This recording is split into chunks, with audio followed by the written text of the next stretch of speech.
और भारत से सटे हिंद महासागर में अमेरिका ने ईरान के युद्धपोत आइरिस डेना को हमला कर डुबो दिया। ये हमला अमेरिका की पनडुब्बी पर लगे टॉर्पीडो नाम के घातक हथियार से किया गया।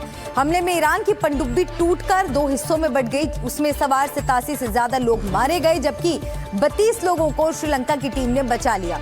लेकिन इस हमले में अमेरिका और ईरान के बीच युद्ध को और दहका दिया है। दूसरी तरफ हिंदुस्तान के समंदर के पास इस हमले पर विदेश के आरोपों से लेकर देश की सियासत भी दहक उठी है। ऐसे में भारत के विदेश मंत्रालय को सामने आकर जवाब देना पड़ा है।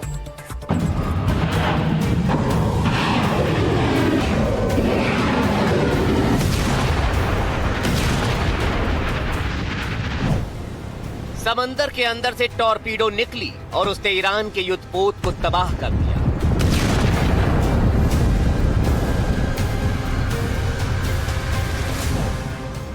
अमेरिका ने युद्ध के नाम पर हिंद महासागर में वो कर दिया जो दूसरे विश्व युद्ध के बाद किसी भी देश ने किसी भी दूसरे देश के खिलाफ नहीं किया था। एक झटके में हिंदुस्तान के पास समंदर में तबाही आ गई। ईरानियन युद्धपोत आइरिस डेना खाक में मिल गया।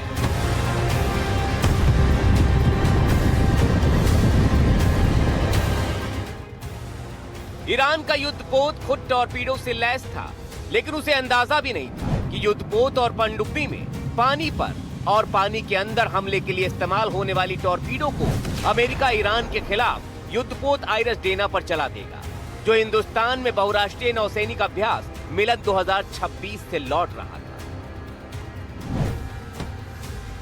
ईरान और अमेरिका के बीच पनपे इस युद्ध जैसे हालात पर भारत ने अभी तक अपने आप को न्यूट्रल रखा है,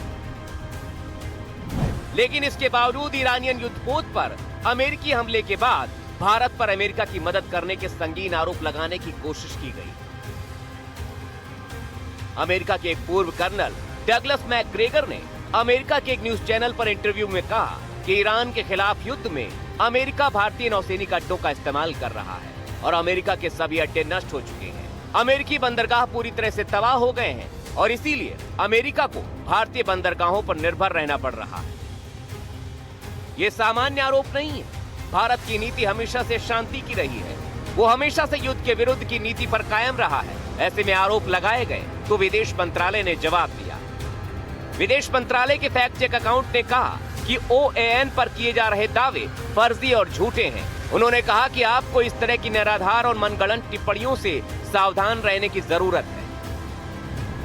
विदेश मंत्रालय के दावों के पीछे है घटना स्थल की भारत से दूरी। जिस जगह ईरान के युद्धपोत पर हिंद महासागर में अमेरिका ने हमला किया, वो भारतीय तट से करीब 700 किलोमीटर से भी ज्यादा दूर है, जो भारत की समुद्री सीमा 12 नॉटिकल मील से बहुत दूर था। हमले वाली जगह भारत के एक्सक्लूसिव इकोनॉमिक जोन यानी करीब 200 नॉटिकल मील से भी काफी दूर श्रीलंका के गाले शहर के करीब है। ये दूरी साबित करती है कि हमले के लिए ना तो भारत के समंदर का इस्तेमाल किया गया और ना ही भारतीय नौसेना का। हालांकि इस पर सियासत प्रबल है। कांग्रेस नेता राहुल गांधी ने इस घटना को लेकर पीएम मोदी पर निशाना साधा। उन्होंने एक्स पर लिखा, हिंद महासागर में एक ईरानी युद्धपोत डूब गया है, फिर भी प्रधानमंत्री ने इस पर कोई टिप्पणी नहीं की। ऐसे समय में हमें एक स्थिर नेतृत्व की आवश्यकता है। इसके उलट भारत के पास ऐसे प्रधानमंत्री हैं जो समझौतावादी हैं और जिन्होंने हमारी रणनीतिक स्वायत्तता को त्याग दिया। अफसोस की बात है, ये ईरान का जो वॉरशिप है, ये हमारे मेहमान थे। ये हमारे यहाँ आए थे एक नेवल एक्सरसाइज के लिए। यहाँ से वापस जाते जाते उस पर हमला हुआ। इसमें अब कहीं ना कहीं हमारे मुल्क को भी जो है इसमें घसीट दिया जा रहा है। हमले के बाद अब ईरान के विदेश मंत्री सैयद अब्बास अरागची ने अमेरिका को बड़ी धमकी दी है। उन्होंने कहा कि अमेरिका ने जो कुछ किया है उसके लिए उसे हर हाल में पछताना होगा। ऐसे में माना जा रहा है कि युद्ध की दहक घटने की बजाय और ज्यादा भड़कने वाली है। Bureau report, NDTV India.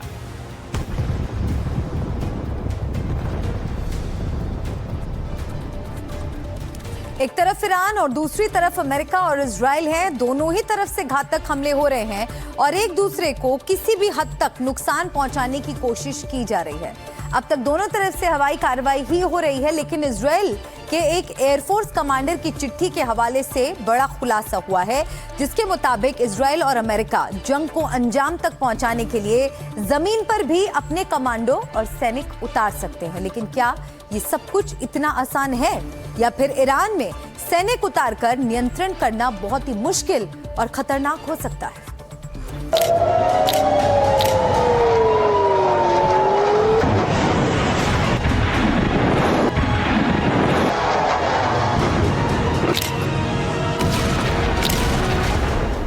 एक तस्वीर डराने वाली है। एक तरफ अमेरिका तेहरान से लेकर उसके तमाम शहरों पर हमलावर है, मिसाइल से लेकर घातक ड्रोन का हमला हो रहा है, तो दूसरी तरफ ईरान अपने ड्रोन पावर से लेकर मिसाइल पावर के जरिए इजराइल से लेकर अमेरिका के बेस को दहला रहा है। इस हमले में अब तक दोनों तरफ काफी नुकसान हुआ है। हालांकि इसमें कोई शक नहीं कि अमेरिका और इजराइल के संयुक्त हमले से ईरान को बहुत ज्यादा नुकसान हुआ है।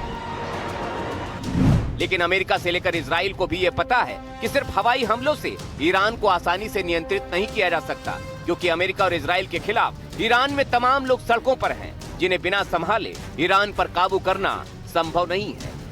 ये बात अमेरिका से लेकर इजराइल दोनों ही जानते हैं। ऐसे में खबर आई है कि ईरान पर नियंत्रण से पहले इजराइल और अमेरिका ने लेबनान में हिजबुल्लाह के ठिकानों पर जमीनी एक्शन शुरू कर दिया है, ताकि ईरान को हर मोर्चे पर कमजोर किया जा सके, और उसके बाद ऐसा ही जमीनी एक्शन वो ईरान में भी कर सकते हैं। इस बात के संकेत इजरायली एयरफोर्स के chief of staff general Eyal Zamir के खत से भी मिले हैं। आईडीएफ के वो अधिकारी जिन्होंने जून 2025 में ईरान पर हुए इजरायली हमलों को लेकर चिट्ठी लिखी थी। वो चिट्ठी जिसमें लिखा गया था कि ग्राउंड पर कमांडो फोर्सेस के तौर पर केवल मोसाद ही एक्टिव नहीं थे, बल्कि ग्राउंड कमांडो इकाइयों की मदद से अभियान को सफल बनाया गया था।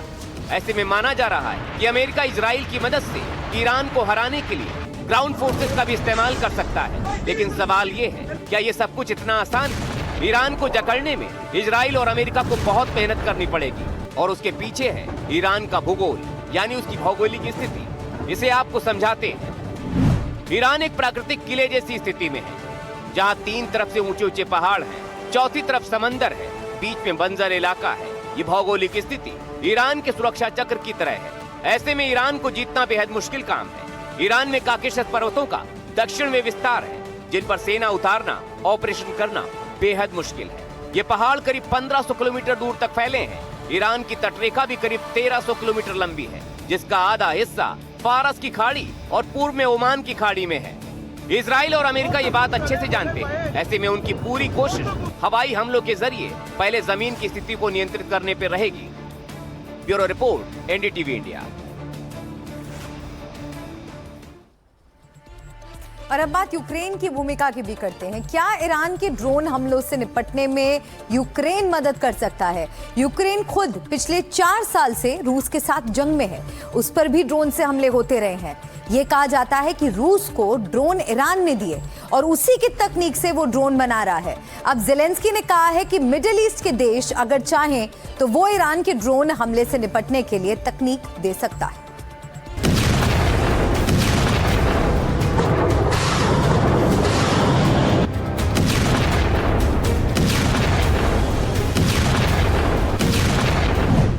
युद्ध में ड्रोन सबसे बड़े हथियार।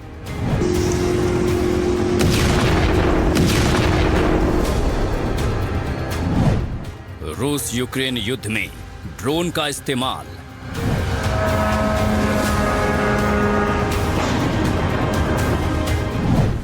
जंग में ईरान के घातक ड्रोन।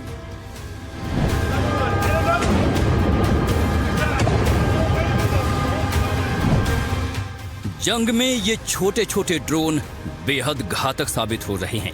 रूस यूक्रेन युद्ध में ड्रोन से जिस तरह यूक्रेन पर हमले हुए या बाद में यूक्रेन ने कैसे इनका इस्तेमाल किया, ये सबने देखा। अब इजराइल अमेरिका के हमले के बाद ईरान ने जिस तरह ड्रोन का इस्तेमाल किया है, वो सबको हैरान कर गया है।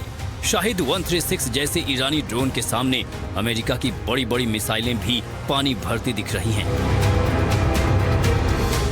ईरान ने अपने ड्रोन से मिडिल ईस्ट में अमेरिकी ठिकानों पर घातक हमले किए हैं।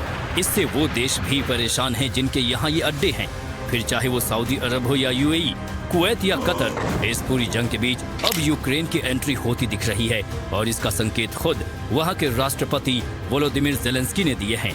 ज़ेलेंस्की ने एक्स पर पोस्ट में लिखा कि हमें मध्य पूर्व में अपने साझेदारों से संकेत मिले हैं। उन देशों में ईरानी शाहिद से नागरिकों पर हमले हुए हैं। वो हमारा अनुभव चाहते हैं, हम इसके लिए तैयार हैं। अगर उनके प्रतिनिधि आते हैं तो हम जरूर अपना अनुभव बांटेंगे। ये इसलिए भी क्योंकि यूरोपीय देशों और अमेरिका से भी ऐसे ही अनुरोध हुआ है। मध्य पूर्व में साझेदारों के साथ अपने अनुभव साझा करने के लिए हमें रिक्वेस्ट आई है।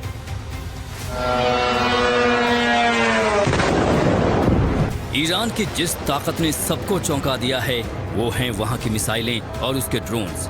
ईरानी ड्रोन्स सैकड़ों किलोमीटर दूर जाकर गिर रहे हैं और भयानक तबाही मचा रहे हैं। ईरान ने पहले भी वीडियो जारी किए थे जिसमें दिख रहा था कि कैसे उसने हजारों ड्रोन्स जमीन के नीचे सुरंगों में रखे हुए हैं। ईरान के घातक ड्रोन्स दुबई, रियाद, मनामा समेत कई जगह तबाही मचा रहे हैं। ड्रोन्स के हमलों में अमेरिकी सैन्य अड्डों को भारी नुकसान हुआ है। ईरान के इन आत्मघाती यानी कामिकाजी ड्रोन्स ने अमेरिका और इजराइल जैसी शक्तियों को परेशान कर दिया है। दर्जनों की संख्या में ये अपने टारगेट पर सीधे गिरते हैं। इन्हें रोकने में डिफेंस सिस्टम को भी खासी दिक्कतें आ रही हैं।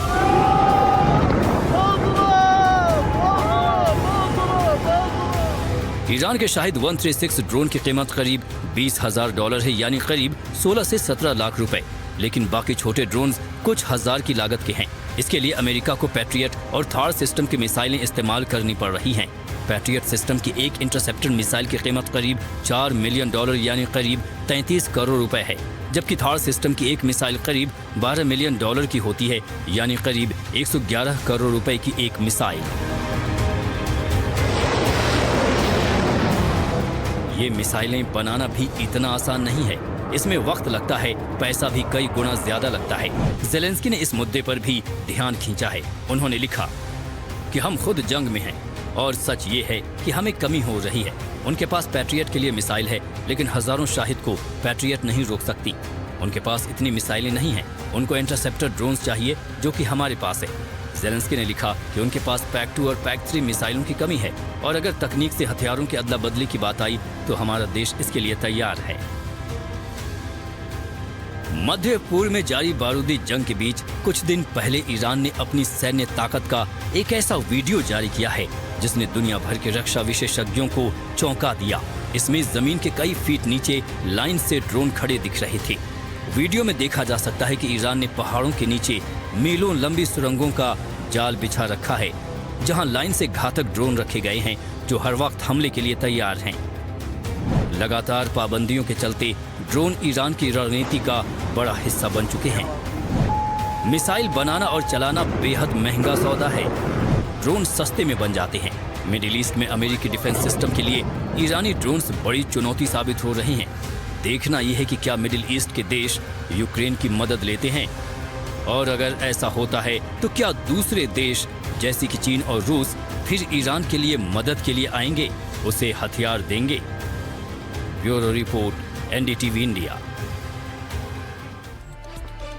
इजराइल, अमेरिका और ईरान के बीच चल रहा युद्ध और भी भयानक स्थिति में आता जा रहा है।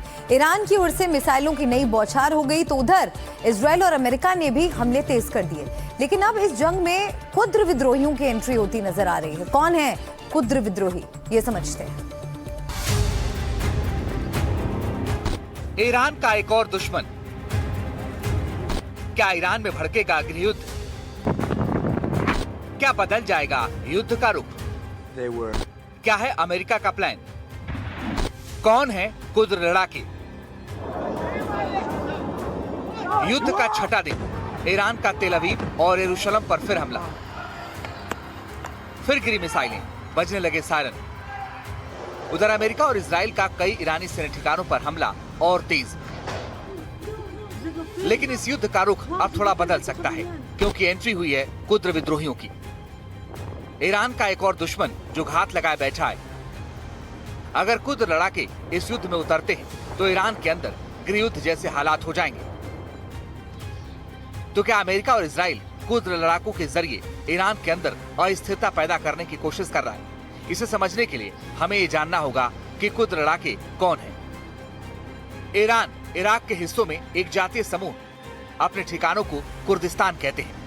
ईरानी शासन के खिलाफ एक गुट कुर्द समूह में हजारों लड़ाके। इस्लामिक स्टेट के खिलाफ युद्ध का अनुभव। ईरान में लगभग 80 लाख कुर्द आबादी, मुख्य रूप से सुन्नी मुसलमान हैं। ऐसा माना जा रहा है कि हाल ही में अमेरिका और कुर्द समूह के बीच बातचीत हुई है। ईरानी शासन को अस्थिर करने के लिए अमेरिका की तरफ से यह रणनीति अपनाने की बात सामने आ रही है। ईरानी सुरक्षा बलों को घेर सकते हैं, ईरान के हिस्सों में गड़बड़ी फैला सकते हैं, ईरानी सैन्य संसाधनों को कम कर सकते हैं, ईरान के उत्तरी इलाके पर कब्जा कर सकते हैं। अगर हालात इस तरह के होते हैं तो ईरान के अंदर गृहयुद्ध छिड़ जाएगा, जिससे इजराइल और अमेरिका को फायदा होगा, क्योंकि अमेरिका का मकसद ईरानी शासन को चोट पहुंचाना है ताकि वो जड़ से उखड़ सके। तो क्या इस युद्ध का रुख दूसरी तरफ मुड़ रहा है और इसमें कुर्द विद्रोही कितनी भूमिका निभाते हैं, ये भी आने वाले वक्त में पता चलेगा। Bureau report, NDTV India. और एक और बड़ी खबर मिल रही है युद्ध से जुड़ी। ईरान रेवोल्यूशनरी गार्ड्स ने अमेरिकी तेल टैंकर को निशाना बनाया है। तो अमेरिकी तेल टैंकर को निशाना बनाया गया है। ईरान रेवोल्यूशनरी गार्ड्स की तरफ से ये जो हमला है वो किया गया है। तो देखिए, कार्रवाई दोनों तरफ से हो रही है। ईरान भी जवाबी कार्रवाई कर रहा है और लगातार अमेरिका से जुड़े जो तमाम एजेंसियां हैं वहां पर हमले कर रहा है। ईरान का अमेरिकी तेल टैंकर पर भी अब हमले से जुड़ी ये बड़ी खबर मिल रही है।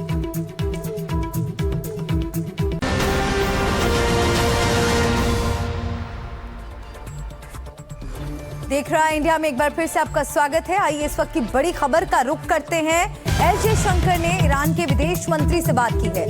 ये बड़ी जानकारी आ रही है।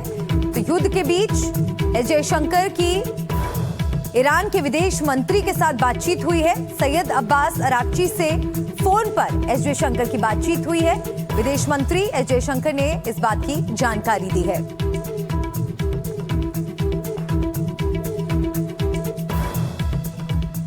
खामेनेई की मौत के 5 दिन बाद भारत ने दुख जताया है। ईरानी दूतावास पहुंचे विदेश सचिव विक्रम मिस्री। उन्होंने नई दिल्ली स्थित ईरान दूतावास में शोक पुस्तिका पर हस्ताक्षर किए और ईरान के दिवंगत supreme leader Ayatollah Ali Khamenei को श्रद्धांजलि दी। खामेनेई की 28 फरवरी 2026 को अमेरिका और इजराइल के हवाई हमलों में मौत हो गई थी। तो ईरान के सुप्रीम लीडर थे आयतुल्लाह खामेनेई, जिनकी मौत हो गई थी हमलों में। खामेनेई की मौत पर भारत ने दुख जताया। खामेनेई की मौत को 4 दिन बीत चुके हैं, लेकिन अभी तक ना तो उनके पार्थिव शरीर की कोई तस्वीर सामने आई है, ना ही ये पता चल पा रहा है कि उनका अंतिम संस्कार कब किया जाएगा। ऐसे में खामेनेई के अंतिम संस्कार को लेकर सस्पेंस बरकरार है और इसे लेकर कई तरह के सवाल भी उठ रहे हैं।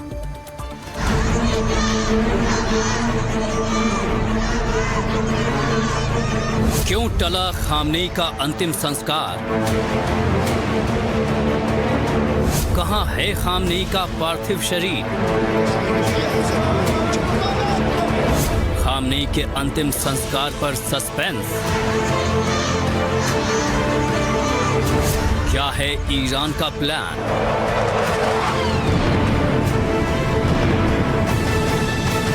एक मार्च 2026 अमेरिका और इजराइल ने मिलकर ईरान पर हमला किया और ईरान के supreme leader Ayatollah Ali Khamenei की इस हमले में मौत हो गई। खामेनेई की मौत के विरोध में ईरान की सड़कों पर प्रदर्शन भी हुए।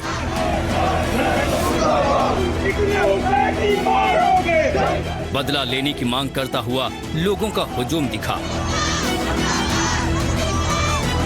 लेकिन खामेनेई का पार्थिव शरीर कहीं नहीं दिखा, जिसके बाद उनके जनाजे को लेकर सस्पेंस और भी गहराता जा रहा है।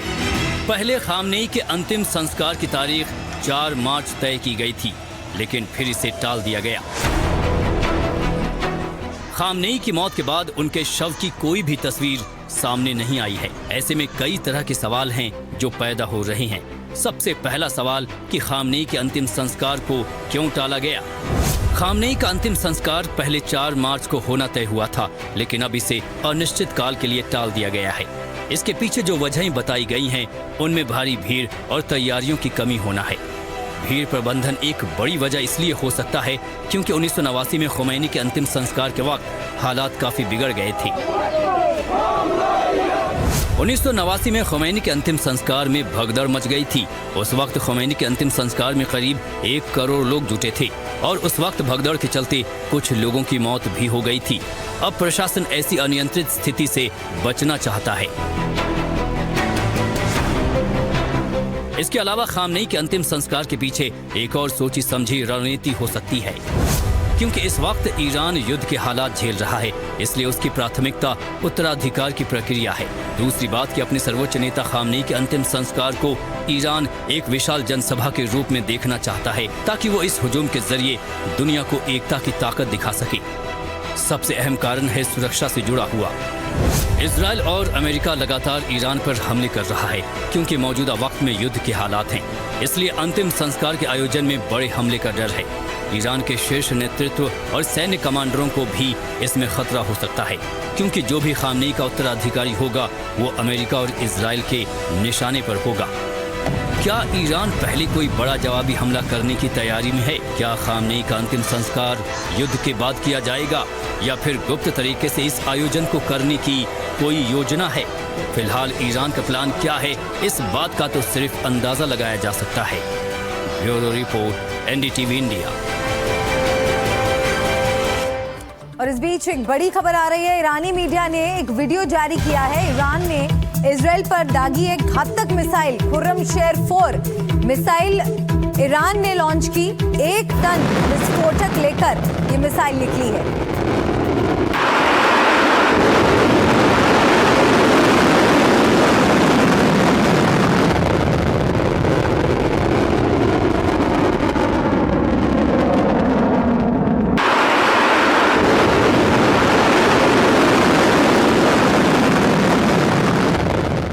आपने सुना ये आवाज, ये शोर किस तरह से। देखिए एक बड़ा हमला यहाँ हुआ है। ईरान ने इजराइल पर घातक मिसाइल से हमला किया है। खुर्रमशेर 4 नाम की मिसाइल को दागा है। मिसाइल ईरान ने लॉन्च की। 1 टन विस्फोटक लेकर ये मिसाइल निकली। 2000 किलोमीटर की रेंज है इस मिसाइल की। ईरान के हमले की चपेट में सऊदी अरब भी आया है। यहाँ रिफाइनरी पर हमला हुआ है, अमेरिकी ठिकानों पर हमला हुआ है। तो वहीं सऊदी अरब का पाकिस्तान से रक्षा समझौता हो रखा है। वो पाकिस्तान जो फिलहाल तालिबान से जंग लड़ रहा है। सवाल ये कि क्या सऊदी अरब पर बड़ा हमला होता है तो ईरान से भिड़ेगा पाकिस्तान? ईरान में जहां अमेरिका और इजराइल के हमलों में आयतुल्लाह खामनेई की मौत हो गई, वहीं पाकिस्तान में भी इसका जमकर विरोध हुआ। पाकिस्तान की जनता कराची से लेकर इस्लामाबाद तक सड़कों पर उतर आई। खूब हंगामा मचा। पाकिस्तान की जनता ईरान के समर्थन और अमेरिका इजराइल के विरोध में है। इन सब के बीच बड़ा सवाल ये उठ रहा है कि क्या पाकिस्तान भी इस जंग में कूद सकता है?